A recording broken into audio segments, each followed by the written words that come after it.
செல்ஃபியின் ஆபத்தை விளக்கும் வகையில் ஒரு புதிய படம் உருவாகியுள்ளது. படத்திற்கு சண்டி குதிரை என்று தலைப்பிட்டுள்ளனர். சன்முன் கம்பெனி என்ற பட நிறுவனம் தயாரிக்கும் இந்த படத்தில் ராஜ்கமல் கதாநாயகனாக நடிக்கின்றார். சின்ன திரையில் பிரபலமான இவர் இப்போது பெரிய திரையில் நடிக்க ஆரம்பித்துள்ளார்.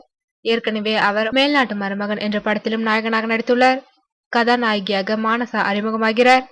பாடல்கள் எழுதி இசையமைக்கின்றார் வாரஸ்ரீ. இவர் இதுவரை 6000 பக்தி பாடல்களுக்கு மேல் எழுதியுள்ளார். ஓம் நமசிவாயா என்று எஸ்.பி. பாலசுப்ரமணியன் பாடிய பக்தி பாடல் இவர் எழுதியதுதான். இவர் இசையமைக்கும் முதல் படம் இது. கதை, திரைக்கதை, வசனம் எழுதி இயக்குகின்றார் அன்புமதி.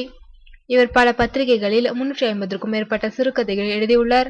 அத்துடன் எல்லா பிரபலமான தொலைக்காட்சிகளிலும் இயக்குநராக, கதாசிரியராகவும் பணியாற்றியிருக்கின்றார். நிறைய விளம்பர படங்களையும் இயக்கியுள்ளார். சண்டி குதிரை குறித்து அவர் கூறுகையில், விஞ்ஞான வளர்ச்சி என்பது நன்மையும் தீமையும் கலந்தே இருக்கின்றது. இன்று மொபைல் போன் இல்லாத ஆளே இல்லை. தகவல் தொடர்பிற்காக வடிவமைக்கப்பட்ட மொபைல் போன் இன்று வேறு பரிமாணத்திற்கு மாறிவிட்டது.